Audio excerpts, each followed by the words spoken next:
When it comes to quality sleep, Ashley has you covered with top mattress brands at winning prices and with special financing options available. You can snooze now and pay later. Plus, your mattress purchase helps give the gift of better sleep to children in need and U.S. Special Operations Forces. Visit your local Ashley store or shop online today and make every snooze count. Financing is subject to credit approval. See store or ashley.com for details. Rosetta Stone is the language learning program with a lasting impact. I've been using their app to learn French, and it's not just about memorizing words, but actually having real conversations. And it's not just French. They offer 25 languages. Right now, Rosetta Stone has an awesome holiday deal, 50% off their lifetime membership. Every language, unlimited access forever. For anyone keen on diving deep into a new language, check out rosettastone.com. It's a game changer.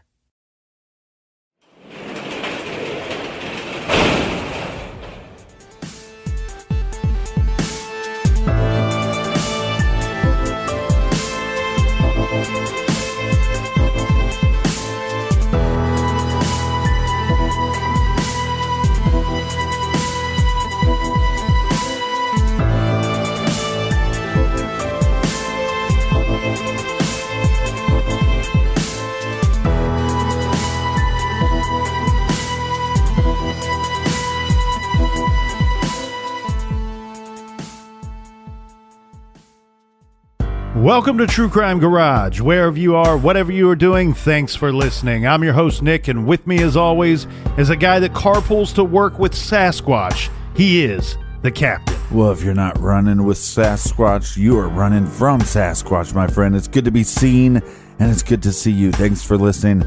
Thanks for telling a friend.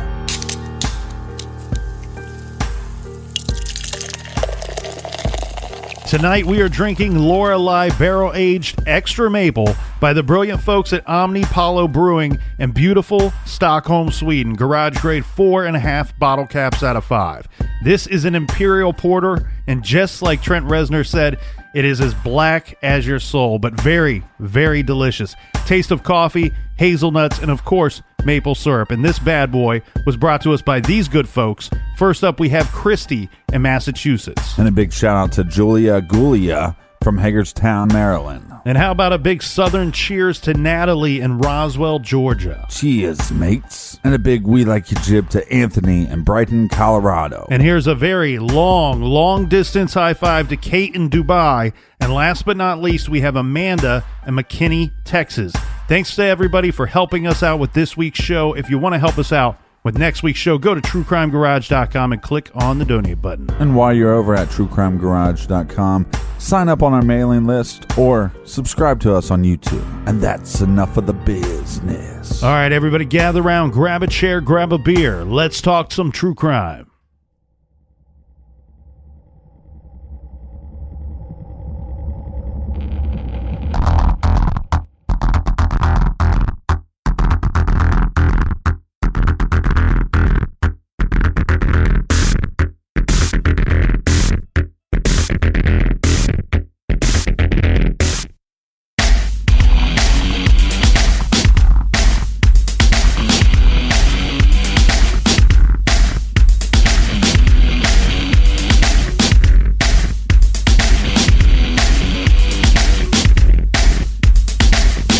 This is True Crime Garage, and the following is by far not your typical missing persons case.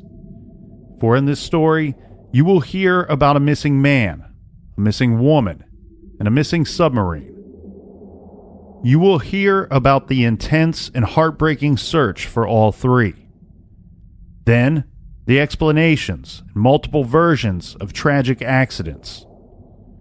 You will hear the destruction of dreams, the tragic loss of life and relationships. You will hear the gruesome discoveries, the morbid details, as we dive into the deep waters and into madness. This is the case that has been called the most spectacular case in Danish history.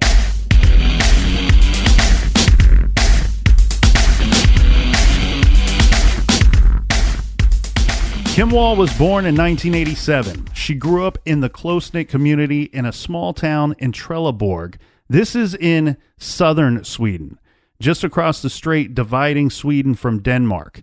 Now, even when Kim was young, she was very ambitious and driven. She studied international relations, and from there she went on to earn 2 master's degrees, one from Columbia's internationally renowned School of Journalism. Kim took to journalism immediately. She loved stories. She specialized in stories about the fringes of society, about identity, gender, and societal subcultures. Her stories often conveyed a sense of social justice for these fringe groups, and she won awards for her articles. Her work was published across the world in esteemed publications such as the New York Times, Time Magazine, and The Guardian, just to mention a few. Last year, in 2017, Kim is 30 years old. She is a successful freelance reporter that spent years traveling the world in pursuit of the next great story. She went all over the globe to places like Uganda, Cuba, Kenya, New York City, and North Korea.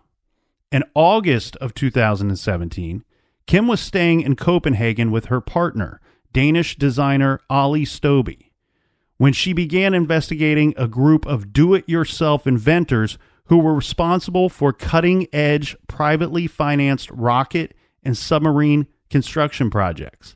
Kim and Ali had been walking around their neighborhood one afternoon, past the decrepit buildings of an old shipyard, when they came across the rocket building workshops. This got Kim's interest.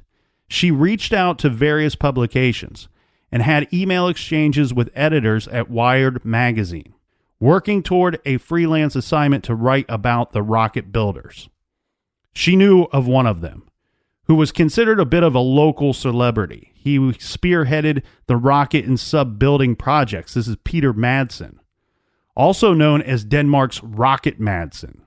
Now, there was a clear and obvious direct competition between 2 of the rival space rocket building companies. This is what attracted Kim Wall. She knew there was a story here, and a good one. Kim and her boyfriend, Ali, were planning on moving to Beijing. The departure date, Captain, was August 16th, and this was approaching, but Kim wanted to finish her article on the Copenhagen suborbitals.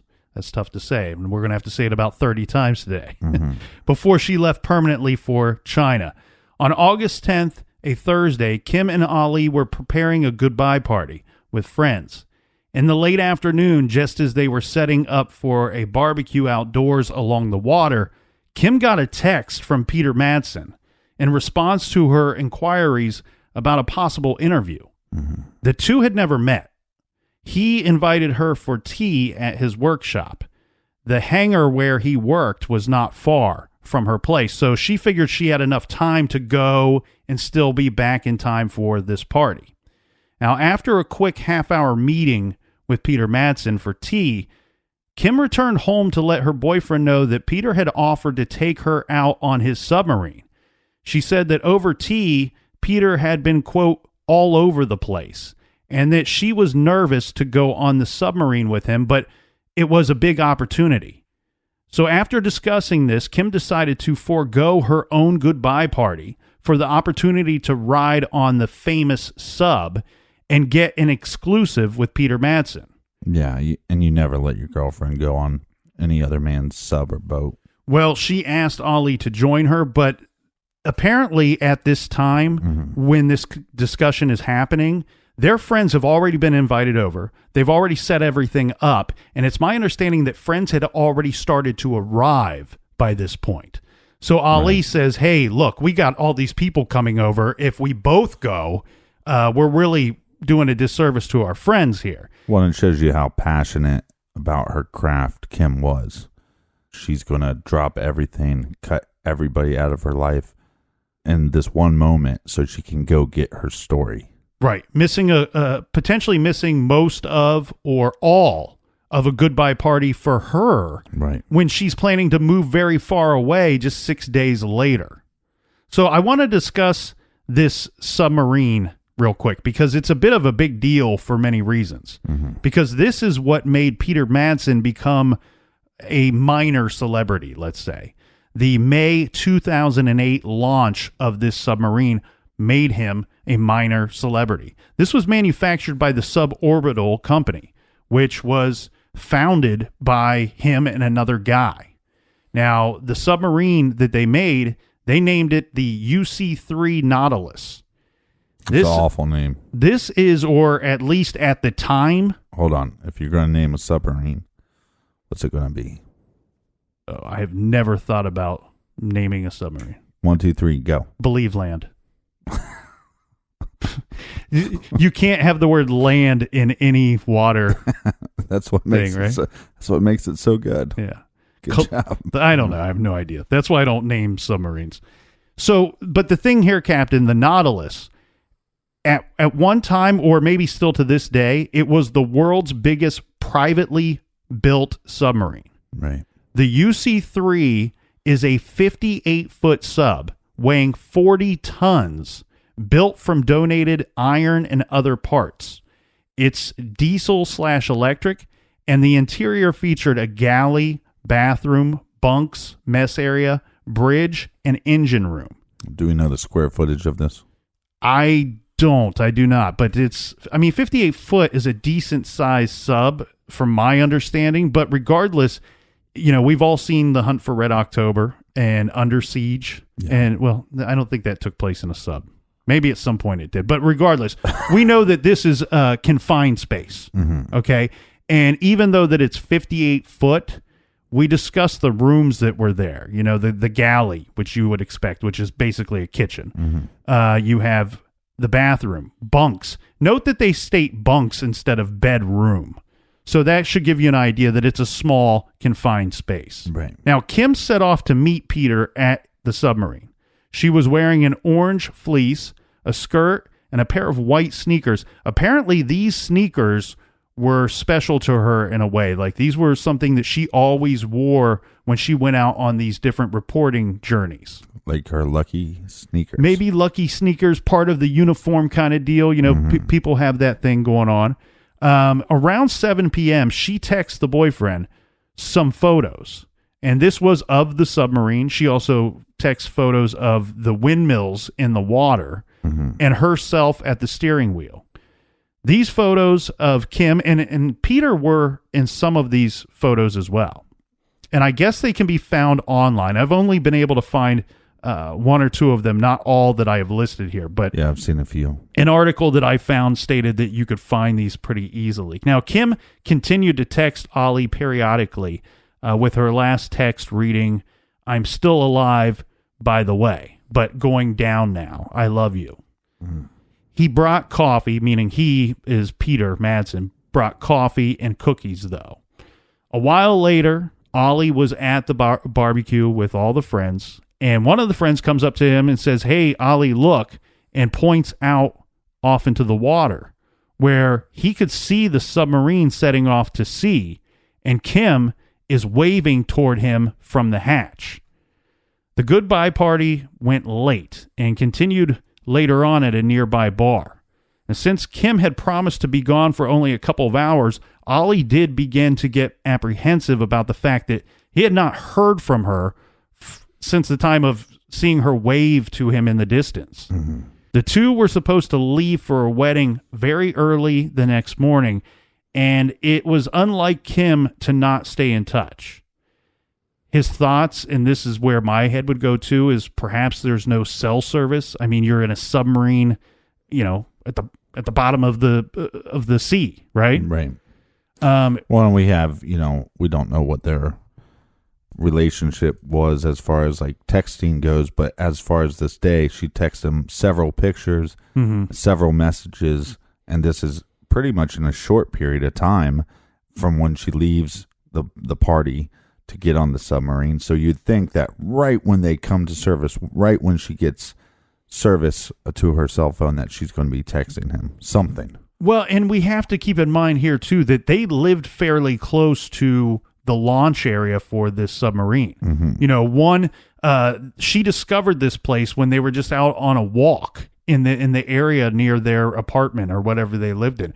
And from their party, from their, I'm guessing their backyard area or where they were hosting this barbecue, he could see her from the launch waving to her. So, and then we also have the situation of Peter has that quick meeting with her, and rather than her just texting or calling Ali to say, hey, turns out this meeting's going longer and I'm going on the submarine. No, it seems to me she's the type of personality, and they must be close enough that she goes, wait, Peter, I have to go home and talk to my boyfriend. Let him know what's going on, where I'm going, and such. She went a bit out of her way to make sure that there was a good understanding between the two of them. Well, and remember, they have a wedding they have to leave for early in the morning. And I don't know what time they have to leave, but you'd assume that she needs to get home so she can get ready. I don't know if she packed. Most people packed the night before. Mm-hmm. So you'd think that would be something else on her plate that she had to do. Yeah, and she took off, like I said, around like 7 p.m. So, she texted him photos at 7 p.m. saying, we're getting ready to go under. And she was only supposed to be gone for a couple of hours, or at least so she told him. Yeah. By 1:40 a.m., the boyfriend, Ollie, he's starting to get extremely worried now, not having heard from her. Well, and also, I mean, let's face it, as a boyfriend, you can also suspect that, not suspect, but you might get worried that, hey, is there some kind of infidelity or something going on? This guy owns a submarine. Well, he decides to call the police, and he reports Kim missing. Then a half an hour later, he calls the Navy. Mm-hmm. Now, no one could find Kim, obviously. There was no sign of the submarine either. In fact, separately from Ollie, one of Peter's co-workers found it very strange and very concerning that the sub had not returned yet. So this co-worker alerted authorities that the UC-3 Nautilus and Peter Madsen were missing. Well, I applaud Ali because not only does he call the police, he calls the Navy. Mm-hmm. He says, hey, what's going on here? Well, and you know what's, this is kind of a little out of bounds, but when we were discussing this case last week, the first thing that obviously jumps off the page, we've never discussed a missing submarine before. We've talked about missing individuals, missing adults, children, vehicles of all types. The first thing being the submarine. Who would even know where to begin? Thank God you got the Navy you can call. Well, you start by looking in the water. Well, a search for the submarine started and the two missing individuals as well. This began around 4 a.m. that morning. Now, they used helicopters and ships to begin the search, searching waters around Copenhagen. And a call went out for volunteer vessels to join the search. At some point late on that Thursday night into Friday morning, the Nautilus was apparently sailing in the Øresund Strait between Sweden and Denmark. And this is, from my understanding, a very busy thoroughfare for ships. The sub nearly collided with a freight ship. A witness on the freighter told police that the submarine had been sailing with no lights on, which is, one, very strange and obviously very, very dangerous in the busy nighttime waters. The freight ship avoided crashing into the sub only because the moonlight hit the submarine in a way that alerted the captain of the freighter to its proximity, and he was somehow able to avoid a collision with the submarine. You'd think these vessels would also have some kind of sonar. Yeah. I would think some of them would. This was reported, near the island of Soltham. This would be of great concern for searchers because it makes you wonder several things, right?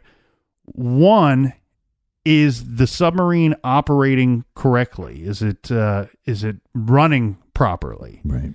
It also makes you wonder if anyone is actually operating the craft. Yeah. Now, they would continue to search for the entirety of the night. Then, at 10:30 a.m. on Friday, August 11th, the Nautilus was spotted near a lighthouse in Koh Bay, near a deserted stretch of shoreline, which is about 30 miles southwest of Refshauland. Thankfully, they were finally able to make radio contact with the sub. Peter reported to the lighthouse that he was heading back to Copenhagen, but the sub was having some technical problems. According to a local news report, at 11 a.m., we have a gentleman named Christian Isbach. He's a local boat owner helping with the search. He saw Peter Madsen swimming toward a nearby fishing boat. Peter was alive and well. He was pulled aboard the fishing boat. When this boat docked at the nearest port, reporters were waiting to get the story of the missing submarine. A reporter called out to Peter asking if everything was okay. Peter turned around and gave the reporter a thumbs up. He said he was fine, but he was sad because the Nautilus sank. There had been a defect on the ballast tank, he said. Still, there was no sign of Kim Wall, and Peter Madsen made no mention of her to his rescuers.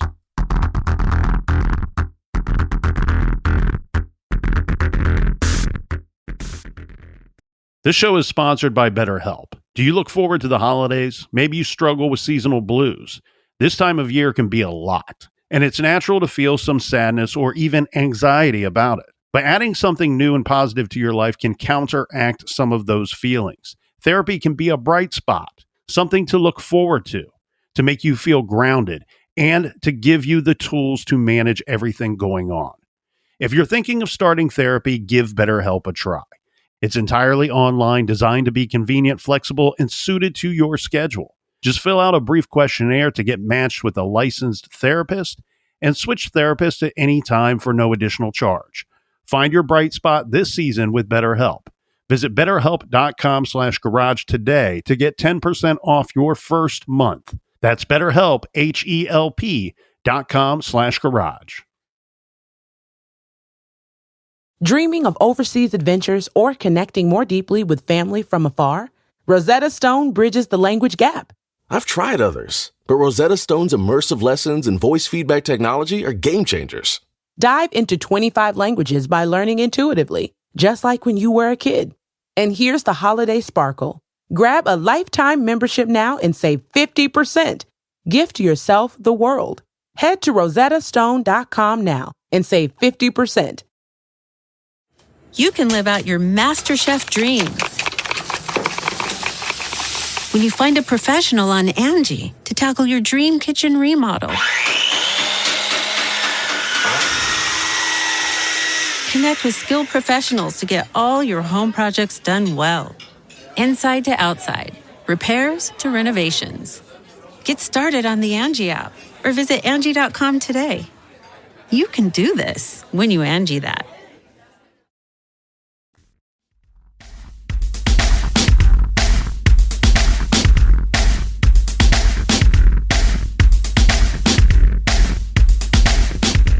All right. Cheers, mate.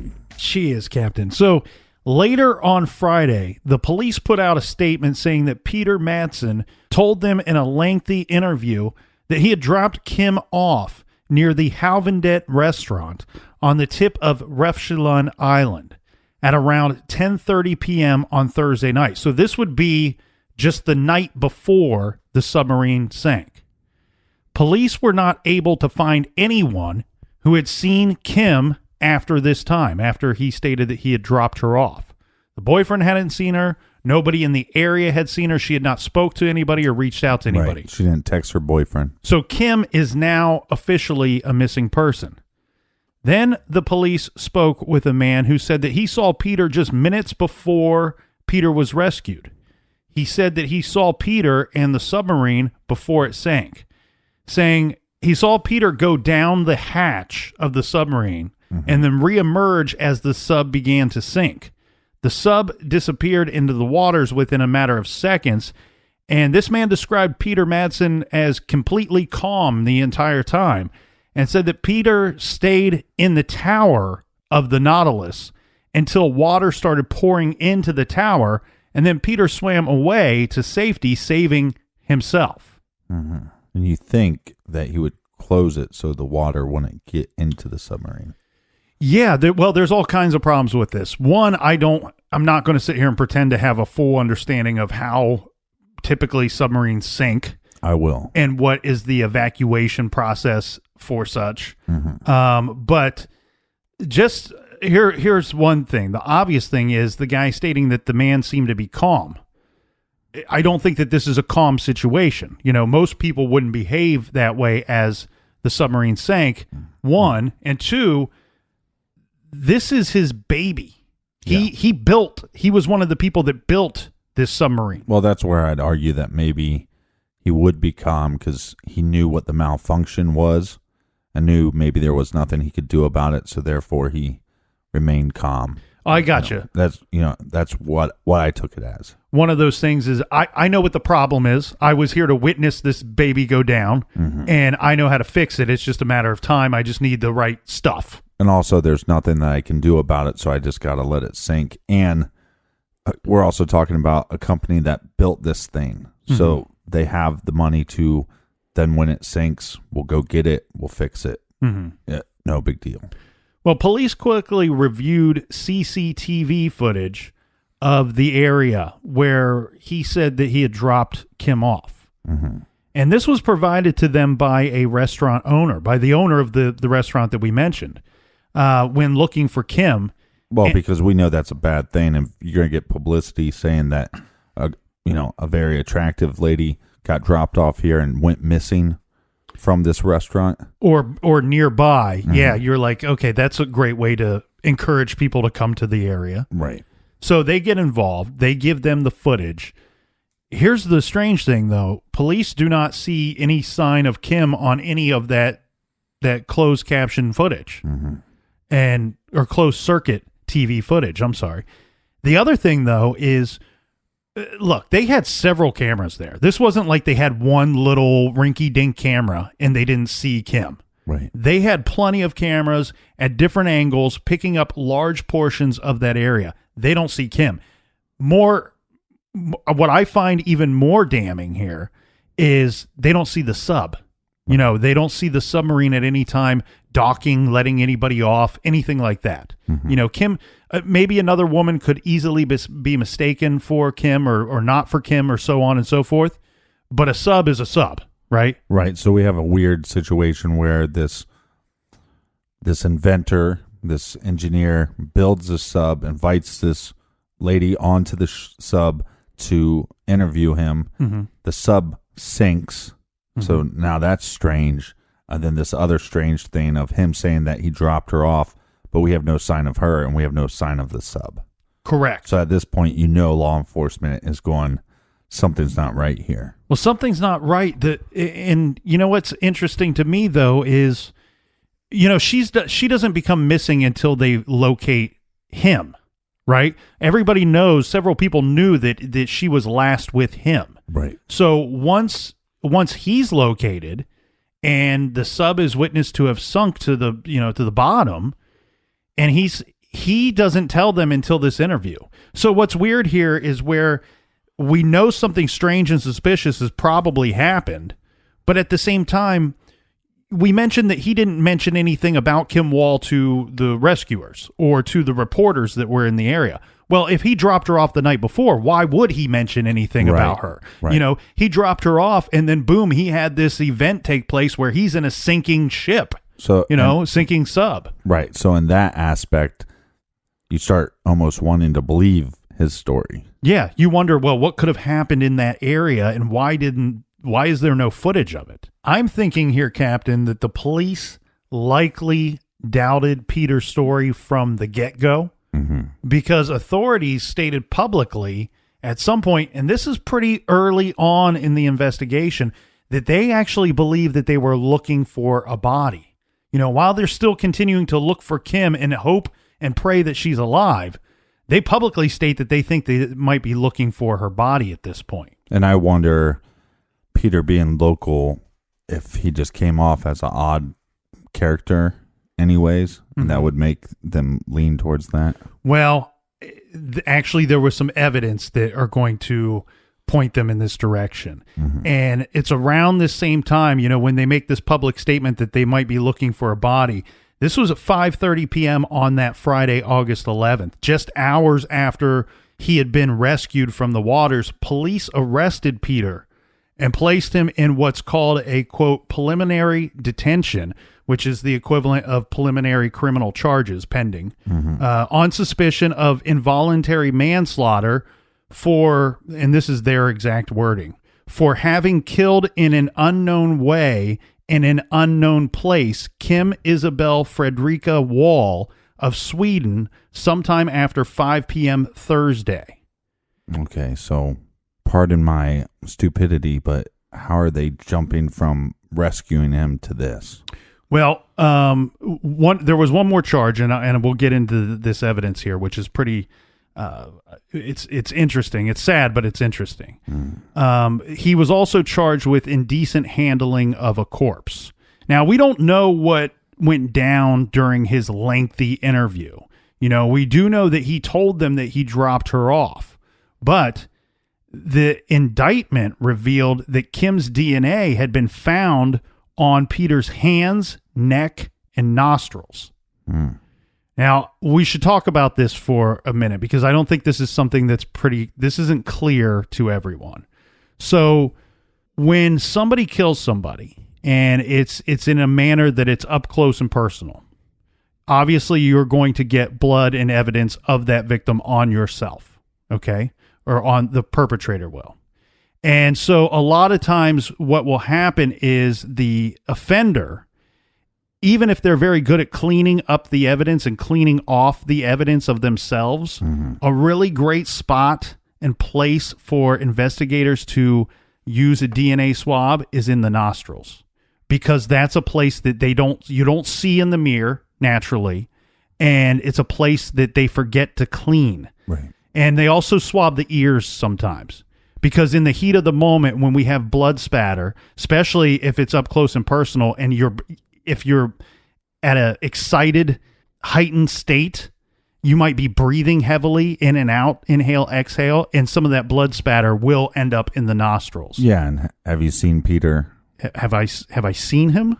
Yeah. Yeah, I've seen pictures of. Yeah, so one, he might have the world's largest dick nose, and then two, he probably shouldn't have been working on submarines. He could have probably been flying around with those giant ears he has. Well, one thing that was weird about this, there's a well-known photo of Peter, and this is when he's speaking to an officer immediately upon docking with the fishing boat that rescued him.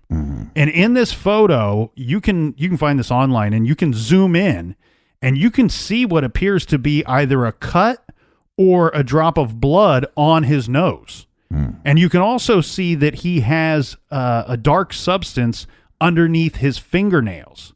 When he was examined at the hospital, they did find scratches that were visible on his arms. He attributed these to injuries that came from being on the submarine as it was sinking. The authorities were able to raise the Nautilus from the depths. Turns out it was only 22 feet down. They emptied it of water and they searched the sub. They did not find Kim. They determined that the submarine had been deliberately sank. And the local media began to speculate that Peter attempted to cover up a bigger crime. Right. This speculation increased when the chief homicide investigator for the Copenhagen police said that coagulated blood was found inside the Nautilus and later was determined to belong to that of Kim Wall. The DNA that they found on him during the investigation or during the interrogation, how did they do this DNA test so quickly? That I don't know. But it was done relatively fast. Well, okay, so let's talk about that because, when you have, let's say somebody breaks into your home and they find blood at the scene, like maybe they broke they cut themselves on some glass breaking into your house. And when they take, from my experience, having worked in security, usually there's been times where we have submitted and said, hey, look, we believe this is the DNA or evidence of the person that committed this crime. They'll take it, they'll add it to the report, they'll add it to the file with the caveat of telling you that you do know that if we do check this at all, it could be years. It's because it's a break-in. It's a lower level crime. Nobody was harmed in the committing of that crime or killed. Yeah. And we saw this here specifically in Columbus when that real piece of shit asshole abducted that woman outside of her work for no reason other than to rape and kill her. Right. And we saw how quickly they were able to provide the DNA results to that test. Right. They were on to him pretty quick. They found plenty of evidence of him at the scene where they found her body. And eventually, we heard, what was it, a day or 48 hours? It was very quick, very quick. So I think that we're seeing a similar situation here. Plus, these different areas operate differently. We're also talking about an area that has an incredibly, incredibly low murder rate, like to the point that it's so low that it's hard to even compare it to anything here. Mm-hmm. Okay, so they may not have as many things waiting in line to be checked or to be tested. Right, but it's either way, it's impressive. It is impressive. I agree with that.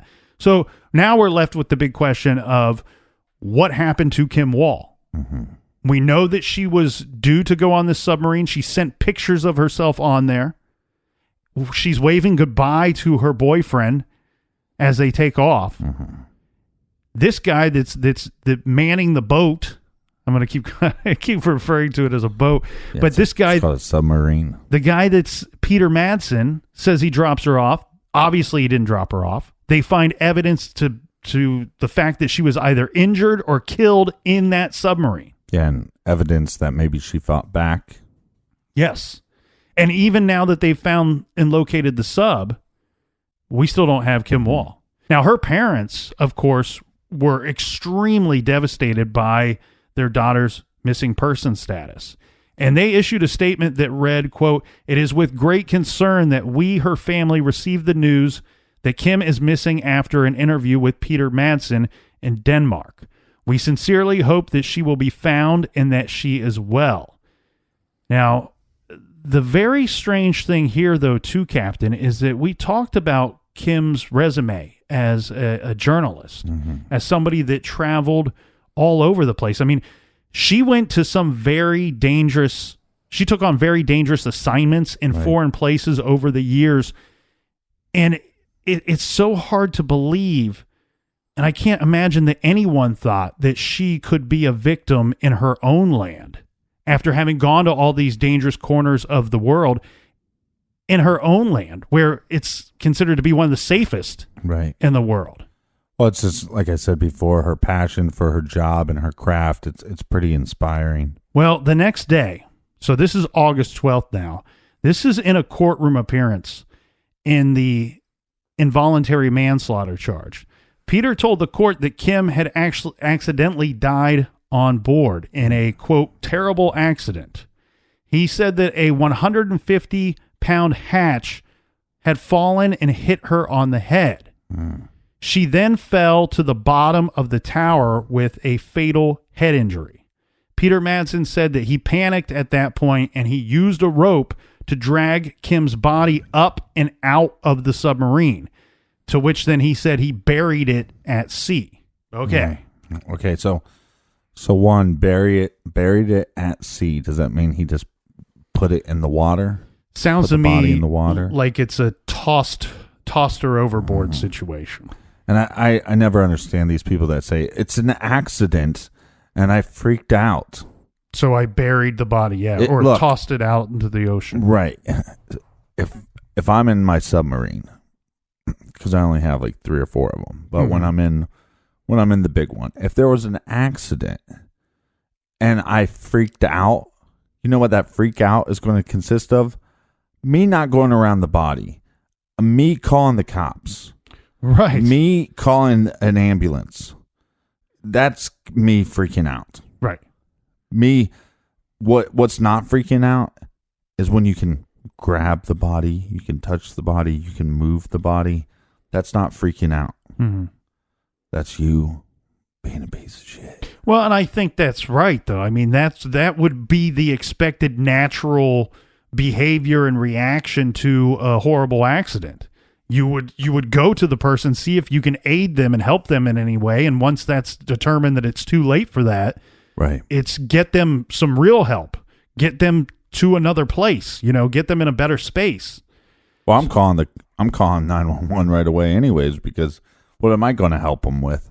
Well, the thing here is, and we've seen this in several other cases. Okay, this is in Peter's defense, at least a more believable story, given the information and the evidence that they now have. Right, but you can't believe him at this point because we do have evidence that he sank his own submarine. Mm-hmm. We have evidence that he lied about where he dropped her off. Right. So to then all of a sudden believe this story, which doesn't point much guilt towards him, you go, wait a second. And it's for all those reasons that the authorities didn't have any, they very obviously weren't buying what he was selling, trying to sell them. They were not going to release this guy, which only makes sense.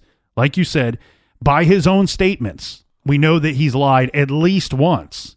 And now he's admitting some form of guilt of getting rid of this corpse. Right. And we have evidence of her fighting you. We have evidence of her DNA being in your nostrils. It doesn't happen if she just dies from an accident. Well, as we said, Captain, the police pretty much arrested Peter Madsen right away, as they believed that he harmed or killed Kim very early on. Well, they searched his computers shortly after they arrest him.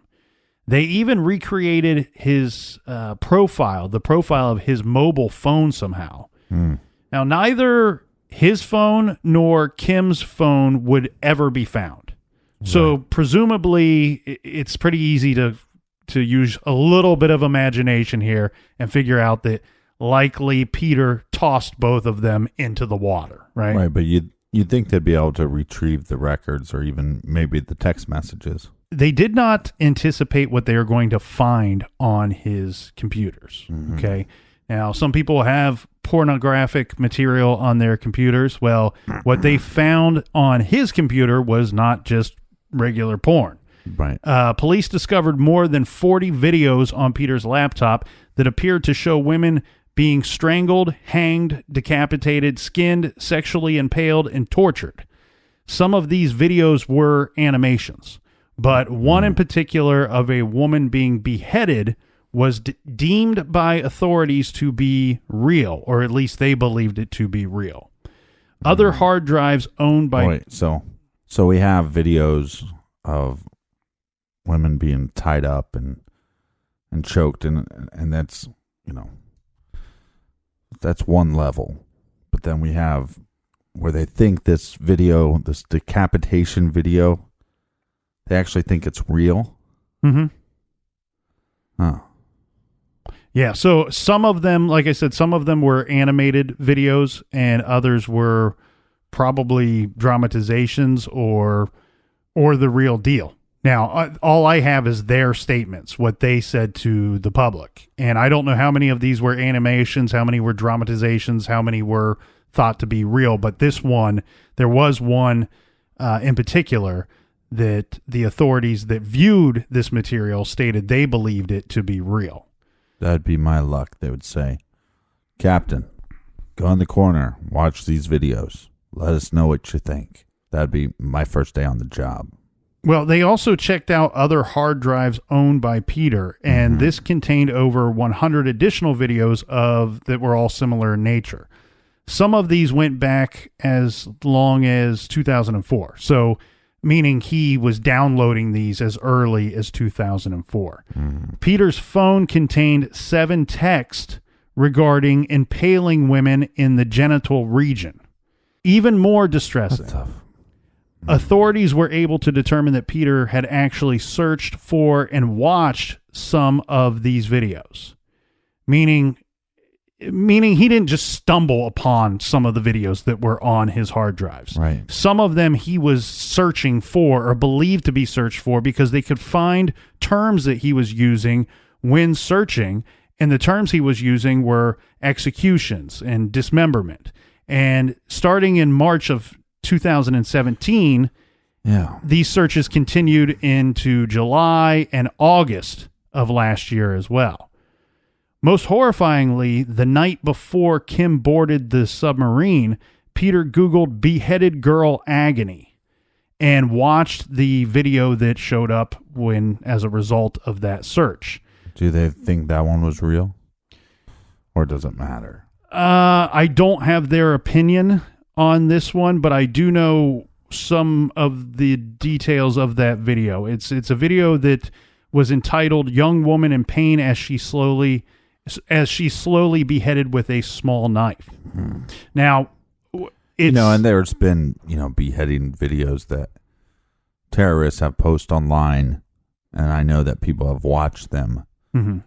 I've never been able to bring myself to watch one. And then you have this guy that's watching these for sexual gratification. I mean, he's watching a woman be decapitated while he's playing a game of flicky flicky. Well, at least that's what it's titled. I don't know that that's what exactly was depicted in that video. Well, not in that video, but we have the police stating that one of the videos they think is real. Right. So, again, I mean, and I think this goes beyond, because they always kind of talk about, watching too much pornography will desensitize you on some level, but this is a whole different level.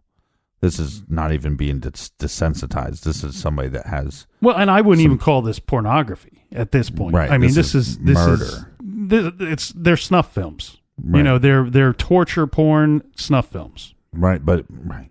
It's not even pornography at this point. But it's like, to me, it's like you wonder how... what was broken in this guy's brain to make him think that this is okay to be watching. Well, in fairness, I guess, to Peter, he did deny that these videos were his, pointing out that all the videos that were found on computers that were accessible by others, including his phone, including interns that worked at his office. He stuck to this story for a little while, but he did later fess up to having watched these videos. For his part, he denied deriving any sexual pleasure from these torture and snuff films. He said to the authorities that he watched them to feel, quote, strong emotions, end quote, and also, quote, I watch these videos to cry and feel emotions, he said. Okay, so if we believe him, which I don't, but if we do believe him, yeah, maybe, I mean, look, and I hate to compare Peter to like an Elon Musk, but it's like, I was watching the interview with Elon Musk and Joe Rogan, and there's times where Elon, and you see this with the Facebook creator Zuckerberg, Mark Zuckerberg, where almost computer-like, they start talking sometimes, and you wonder how they seem to have such lack of emotion. So it's like, if you do believe what Peter is saying, did he get that far gone mentally where he's like, I don't feel anything, good or bad. I think there's evidence that shows that he's not just watching it for what he's saying, but again, there's some mental break there. You have to be a pretty sick individual to be saying, I don't feel anything, so I have to watch something this awful to just create some kind of emotion in me. Well, if we're to believe him, that means he's dead inside. Right. He's dead inside. He's void of emotion. Yeah. By his own statement. And if we don't believe him, and which I think is probably more likely, if not, you could have a combination of both. But then that means that you could. That means that the other alternative would be that he is deriving sexual pleasure from watching these videos. Right. And when he states that, and then I'd cry, well, I think afterwards, like I said, if there's something broken inside you, you might cry after this because you're going, what the hell is wrong with me? Why am I having to watch this to get off during a game of flicky flicky? I mean, so I don't know. It's so bizarre. But he didn't feel that bad, did he? Let's say he did cry. All right. Let's say he, by his own words, he cried to feel emotion. Whatever emotions he was feeling, they weren't bad enough for him to stop watching this shit. No. So he didn't feel that bad. He may have felt, let's say he did, I'll give him the benefit of the doubt. He felt bad in the moment. If you truly feel bad about something, he's 100% or should be 100% in control of this despicable action that he's doing repetitiously. Right, but this he at any time could stop or seek help for this. Right, on a psychology level, that's what makes me wonder. It's like you look at a Dahmer or somebody, like the fantasies that Dahmer was having were very odd fantasies, and so it goes back to, was this individual born broken, or did they get broken? You see what I mean? So I wonder what the hell happened for him to get to this point, or if he was just made this sick.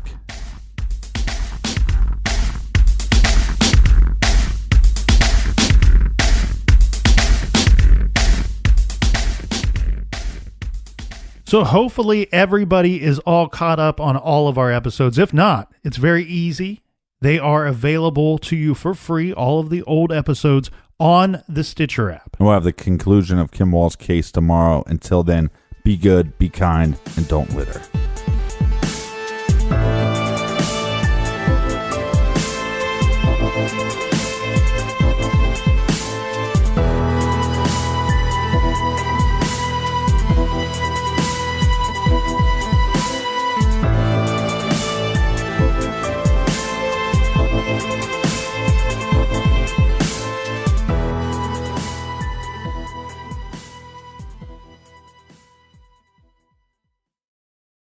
You can live out your MasterChef dreams